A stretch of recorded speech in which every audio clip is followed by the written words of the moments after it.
EPFO ने अपने subscribers के हित में एक बड़ा फैसला लिया है। अब लोग 6 महीने से कम की नौकरी के बाद भी ईपीएफओ के पेंशन फंड में फंसे पैसे निकाल सकेंगे।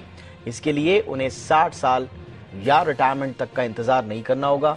खबर पर विस्तार से बात करते हैं। ईपीएफओ ने पेंशन से जुड़े क्या क्या फैसले लिए हैं और इनका आम आदमी के लिए क्या मतलब है।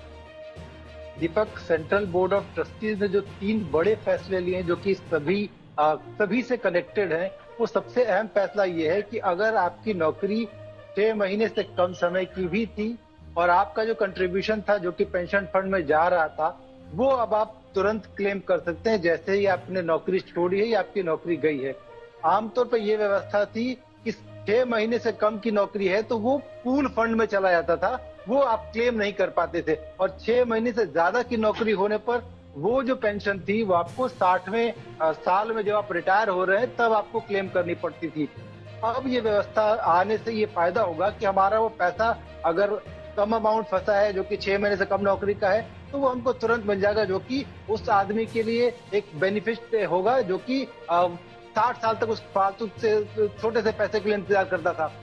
दूसरा अहम फैसला ये है कि सरकार ने जो इसका रेजीम है वो बढ़ाने का एक लक्ष्य तय किया है। 5 साल में 10 करोड़ से ज्यादा का जो सब्सक्राइबर बेस है वो बनाने की कोशिश करेगी सरकार। इसके लिए तमाम तरीके के जो उपाय हैं, चाहे वो आर्टिफिशियल इंटेलिजेंस हो, इसके अलावा जो इंटेलिजेंस हो, इंटरनेट का इस्तेमाल हो, या तमाम जो नई टेक्निक्स हैं उनके इस्तेमाल के जरिए, ग्रीवांस रिड्रेसल के जरिए, इसके जरिए लोगों को जोड़ा जाएगा।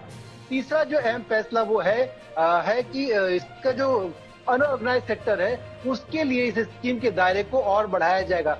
यानी कि अभी तक सिर्फ नौकरी पेशा व्हाइट कॉलर जॉब्स के लोग इसको अपने इसके लिए एप्लीकेबल थे, एलिजिबल थे।